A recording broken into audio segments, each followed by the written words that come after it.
श्रीरामा हे काय झाले?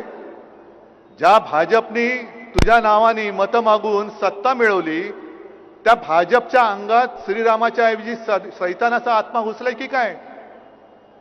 हे यांचं माणुसकी गेली बाजूला, पण यांच्यातला सैतान कसा काय जागा झाला? एवढे कसे सत्ता पिपासू झाले?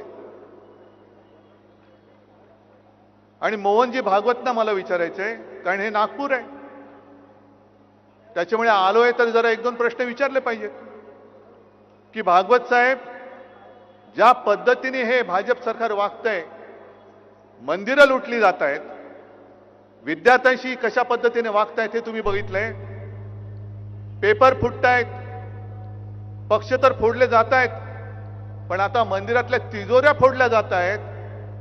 हेच हिंदू राष्ट्र तुम्हाला अपेक्षित होतं काय? आमचं हिंदू राष्ट्र हे नव्हे. आमच्या हिंदू राष्ट्रामध्ये रामराज्य अपेक्षित आहे, आम्हाला शिवशाही अपेक्षित आहे.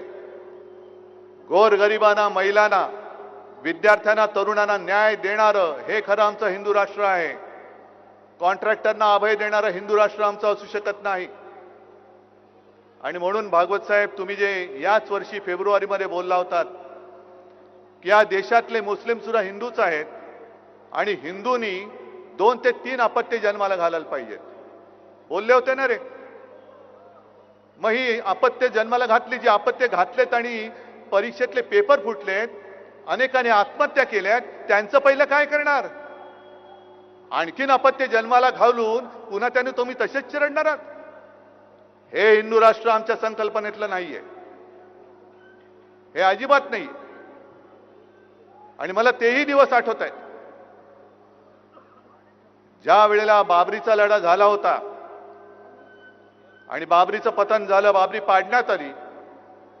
हे आज सत्तेवर बसले त्यापैकी एकही कोणी छाती पुढे काढून आला नव्हता, तेव्हा फक्त एकमेव हिंदू हृदय सम्राट उभे राहिले होते. कारण भाजपवालेच तेव्हा म्हणत होते की हे आमचं काम नाही, असेल तर शिवसैनिकांचं काम असेल. मला वाटतं संजय राऊत तुम्ही फोन केला होता,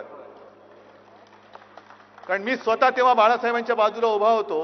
मला माहित नाही पलीकडे कोण आहे, म्हणजे संजय राऊत आहेत का? मला एवढं कळलं एक पत्रकार आहेत. आणि बाळासाहेबांनी उत्तर दिलं होतं की जर हे काम माझ्या शिवसैनिकांनी केलं असेल तर त्यांचा मला गर्व आहे.